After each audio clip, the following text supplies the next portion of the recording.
Life insurance corporation of ഇന്ത്യയുടെ ആഴത്തിലുള്ള വിശകലനത്തിനായി നമുക്ക് 2 വഴികളിലൂടെ വിശകലനം നടത്താം. ആദ്യത്തേത് അടിസ്ഥാന വിശകലനം. Life insurance corporation of India LIC Mumbai ആസ്ഥാനമായി പ്രവർത്തിക്കുന്ന ഒരു ഇന്ത്യൻ പൊതുമേഖലാ ലൈഫ് ഇൻഷുറൻസ് കമ്പനിയാണ്. HDFC ലൈഫ്, SBI ലൈഫ് പോലുള്ള സ്വകാര്യ കമ്പനികളും വളർച്ച കൈവരിക്കും. പക്ഷേ LIC അതിന്റെ പ്രബല സ്ഥാനം നിലനിർത്തുന്നു. LIC സർക്കാർ സെക്യൂരിറ്റികൾ, ഇൻഫ്രാസ്ട്രക്ചർ, സ്റ്റോക്ക് മാർക്കറ്റുകൾ എന്നിവയിൽ വൻതോതിൽ നിക്ഷേപം നടത്തും. LIC 250 ദശലക്ഷത്തിലോളം പോളിസി ഉടമകൾക്ക് ലൈഫ് ഇൻഷുറൻസ് നൽകുന്നു.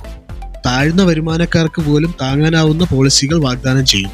സ്ക്രീനർ റിപ്പോർട്ട് പ്രകാരം മാർക്കറ്റ് ക്യാപ്പ് 6,05,745 കോടിയാണ്. കഴിഞ്ഞ 5 വർഷത്തിനിടെ കമ്പനി 77.9% CAGR വളർച്ച കൈവരിച്ചു. കഴിഞ്ഞ 3 വർഷമായി കമ്പനിയുടെ റിട്ടേൺ ഓൺ ഇക്വിറ്റി 63.2% ROE ആണ്. ത്രൈമാസ ഫലങ്ങളിലൂടെ കടന്നുപോവുകയാണെങ്കിൽ 2025 ഡിസംബറിൽ വിൽപ്പന 2,03,751 കോടിയായിരുന്നു.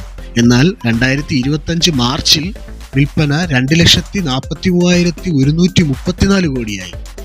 ഡിസംബറിൽ നികുതിക്ക് ശേഷമുള്ള അറ്റാദായം 11,009 കോടിയായിരുന്നു.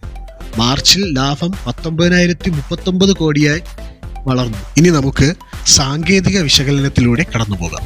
ആദ്യത്തെ ക്യാൻഡിൽ എടുക്കുകയാണെങ്കിൽ LIC സ്റ്റാർട്ട് ചെയ്തത് 801 നല്ലൊരു മൂവ്മെന്റ് വന്നു, 918.95 അതിനുശേഷം ഇത് കറക്റ്റ് ചെയ്ത് നേരെ 30 രൂപയിലാണ് ബോട്ടം ഔട്ട് ചെയ്തത്.